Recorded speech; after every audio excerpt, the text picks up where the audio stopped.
ठीक है। In the following figure what type of angles are. ये जो एंगल दिए हैं ए और एफ और ये बी पी, ये जो डायग्राम है इसमें एंगल्स क्या हैं ये पूछ रहे हैं। सबसे पहला पूछा है ए और एफ क्या है। ए और एफ कहाँ पे है, पहले आप फोकस करिए। ए ये है ना, और एफ कहाँ पे है। ए और एफ, भाई ए ये है, एफ कहाँ है, ये है।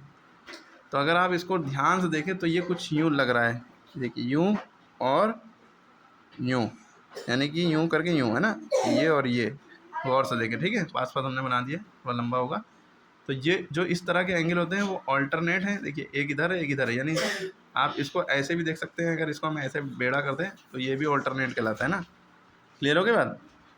एन या जेड फॉर्म में जो बनते हैं इन्हें हम क्या कहते हैं, alternate interior angle.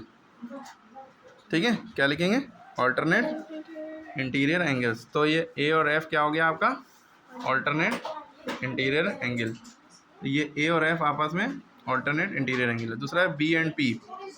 B and P, B देखिए क्या है, बी कहाँ है, ये है, और पी कहाँ है, ये। जब कोई लाइन यूँ बनी है और इसी लाइन पे एक ऊपर है, उसी लाइन पे एक नीचे एंगल बना है, ठीक है, जैसे ये बी है और ये पी, तो इस तरह के एंगल कहलाते हैं करस्पॉन्डिंग एंगल। क्या कहलाते हैं, करस्पॉन्डिंग एंगल्स। यहाँ तक बात क्लियर होगी बात।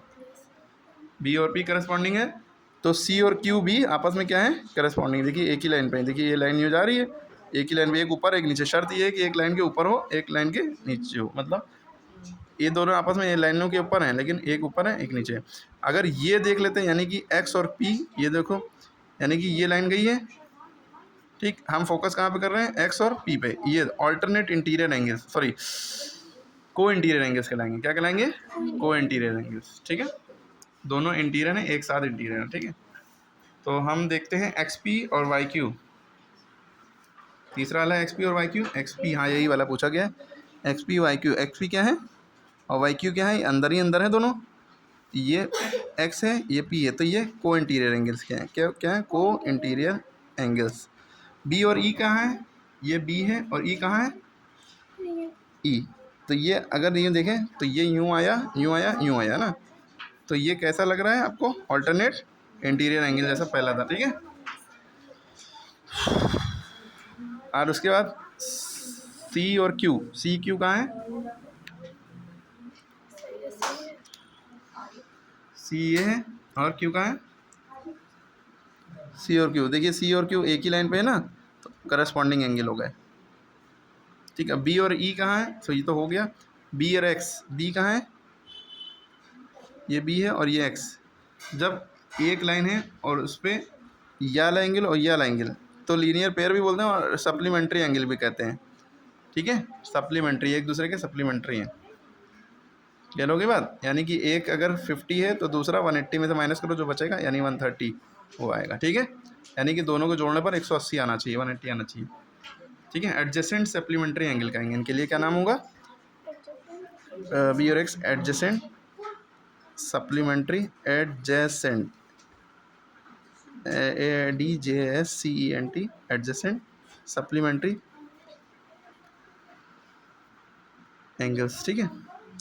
और Y and D, Y and D, Y और डी, देखिए एक लाइन ये है, एक इधर एंगल एक इधर है, दोनों को जोड़ने पर 180 आना चाहिए।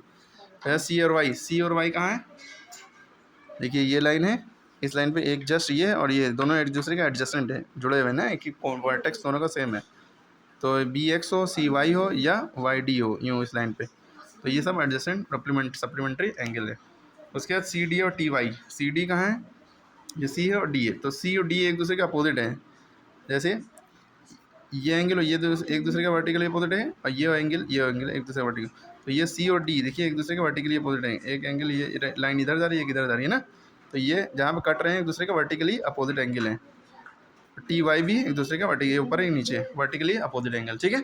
वीडियो फिर से देखिएगा सुकून से, सारी चीज़ें पता चलेंगी। इसके अलावा हम इस तरह की वीडियो और डाल चुके हैं, ठीक है।